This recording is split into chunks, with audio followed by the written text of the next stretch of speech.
All right, two-way ANOVA in SPSS. This is an example data set that I pulled from your textbook, so I'll link to it now in case you want to try to follow along. We have three variables in this data set: gender, stress, and math score. So if I switch over to variable view, we can get some more information about these variables. Gender has two levels. We have males, we have females. We have three different stress conditions. There's a high stress condition, medium stress condition, and a low stress condition. And then of course we have a dependent variable of math score. For example, it could be GRE math score, it could be an algebra test that I give to everyone, just some kind of math score. So we want to see, do males and females score differently on this math test? Does the amount of stress that you're under influence your math score? And do males and females react differently to those stress levels in regards to their math score? To do this, we're going to do a two-way ANOVA. So go to Analyze General Linear Model. Sometimes you'll see this abbreviated GLM, General Linear Model. We have one dependent variable, so that's why we'll go to univariate, uni meaning one, variate meaning variable, and of course we're talking about the dependent variable. There are situations where you would have multiple dependent variables and then you would run a multivariate test. However, that's a bit beyond the purposes of our course right now. So we'll just go to Analyze, General Linear Model, and then click on Univariate.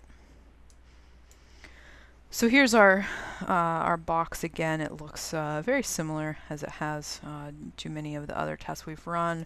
We can move math score over to that dependent variable. I'm going to use Shift to select both gender and stress and move it over to the fixed factors box. Now we've got some options as usual over here. So under model, you can change some of the different computations. For this class, please just leave everything default. You can select different contrasts if you want. Again, that's a little bit beyond our purposes right now. For plots, we definitely want this. So let's do separate lines, gender. Horizontal axis, we'll just go ahead and do stress there. Click Add and Continue. For post hoc, so remember with t-tests, we only had two groups. So if we found that there was a statistically significant difference, we could just rely on the means to see which one was higher, which one was lower. When you get into more than three groups, you need what's called a post hoc test so that you can compare all of those different comparisons. So we'll compare low stress versus medium stress, low stress versus high stress, and then high stress versus medium stress. So we'll get all those comparisons in there. Those are different and separate tests. So we're going to move stress over. We could move gender over, but because there are only two levels, remember male, female, SPSS will just give an error message saying post hocs aren't needed for that essentially. So we'll do stress. There are many, many different post hoc tests we can use here. We'll go ahead and just choose Tukey's for now just to illustrate. Your textbook talks about a lot of these different ones. LSD, Bonferroni are very common. Tukey's, of course, is very common. That's what I tend to use. So move stress over so we get post hoc tests for stress, and then check on this Tukey's box and then hit continue. You can save some different values. Again, don't worry about that box for this course. Under options, we can get some additional things. So I'm just going to move gender, stress, and the gender by stress interaction over so that we get those means. I also want to see descriptive statistics. We want to know our means, our standard deviations. We want to know our effect size. How much of the variance in math score have we been able to explain due to these different independent variables? We can go ahead and do observed power. So remember, power is the ability to detect an effect if an effect is present I'll talk more about that when we see the output here in a second. You can do your homogeneity tests, so remember those assumptions that we keep talking about. SPSS can run those for you. All you have to do is check that box. Going to hit continue here. We've gone through all of the optional boxes, so I'm going to click OK to get this to run. Okay, so in the first box here, it's just showing us the breakdown. So we had 18 males, 18 females, so our total sample size is 36. 12 people were in the low group, 12 in the medium, 12 in the high. Here we have our descriptive statistics for each group, so we can see all of our means, standard deviations, and how many people we had in each group. I'm going to skip down. Here is Levine's test, so you should remember Levine's from our t-test days, right? So we want the variances to be approximately equal. Our F is not statistically significant, so 0.5 is greater than 0.05. So there are no differences. We have satisfied this assumption. The next box gives us the effects that we want. Looking down, the gender line right here, so maybe I'll highlight this a little bit later. So we have gender, it's going to give us our sum of squares, degrees of freedom, mean square, our F, our statistical significance, our partial eta squared, that's our effect size. You can ignore the next box, and then the observed power. So here on gender, essentially we've got no effect here. So our p-value is 1. Definitely greater than 0.05. We cannot conclude that there are any differences in math score by gender. There were no differences in math score by gender. Now, one thing that people might do if they do this kind of test and they see they don't have a result, they might look at observed power. So this is sometimes called post hoc power. Some people liken it to an autopsy. So power has a max of 1. So you want it to be very close to 1. Here you can see our power was 0.05. That's very, very low power. So even if there was an effect here, we would be really hard pressed to even see that with this test.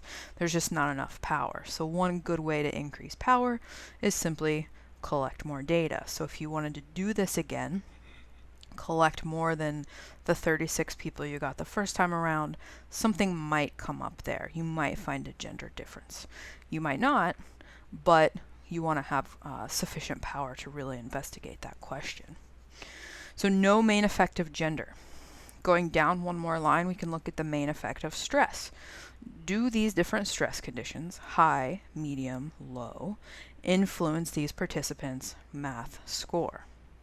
You've got sum of squares, degrees of freedom, your mean square, your F statistic, your p-value.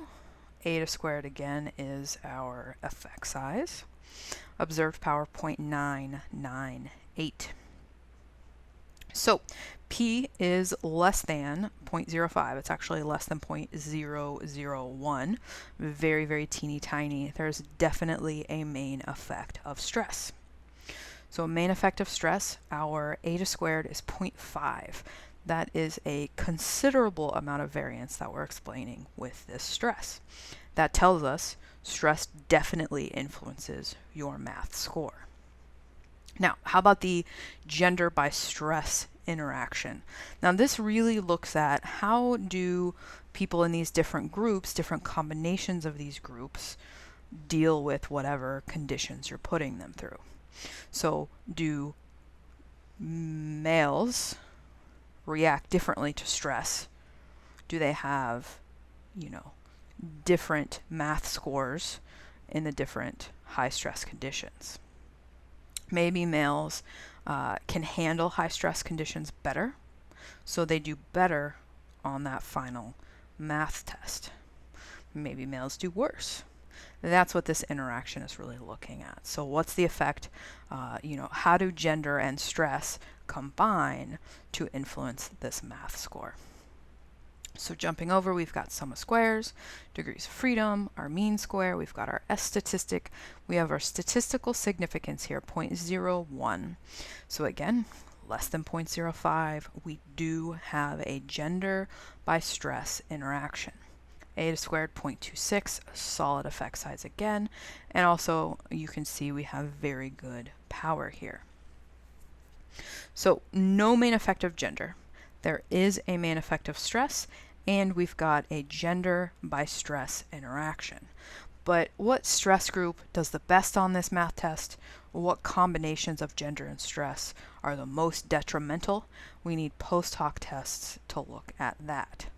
I'm going to skip these marginal mean boxes, and let's go straight to our multiple comparisons box that gives us those comparisons. So this is looking at the effect of stress on that math score, right? Comparing high stress group versus medium stress group. Statistical significance 0.027. There is a difference between high and medium stress groups on their math score. Comparing high versus low, we also have a statistically significant difference here. High stress groups, low stress groups score differently on this math test. So we've done high versus medium, high versus low. We need to compare medium and low, and that will be our final pairwise comparison. So medium versus low here, 0.027, we have a statistically significant difference. So across all levels of stress, they all perform differently on that final math test. Now, to know which group does the best, we have to go back up to the top of our output to see those means. So let's scroll up there real quick. So we've got the high stress group had a mean of 7.5, medium stress group had a mean of 10 on that final math score, low stress group 12.5. So the low stress group performed the best, better than both medium and high. The medium group scored right in the middle, and the high stress group did the worst on that math test. So stress matters. The level of stress influences your math score. Now, what about this interaction idea? So for this, I tend to look at what's called a profile plot here at the end. So if there was no effect, if there was no interaction, your two lines here would be parallel. So that's kind of one thing to look at. So you can see here our green line, that's our females.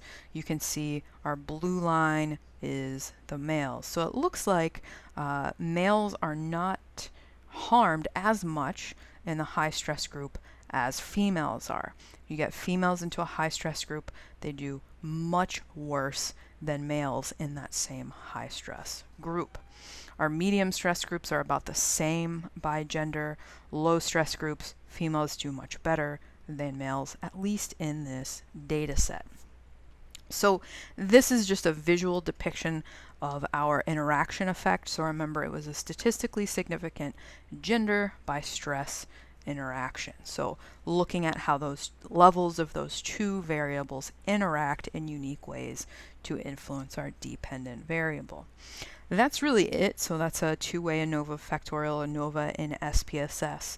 Again, you just go to Analyze, General Linear Model, and then Univariate, because we've only got one dependent variable. As always, if you have any questions, please send me an email.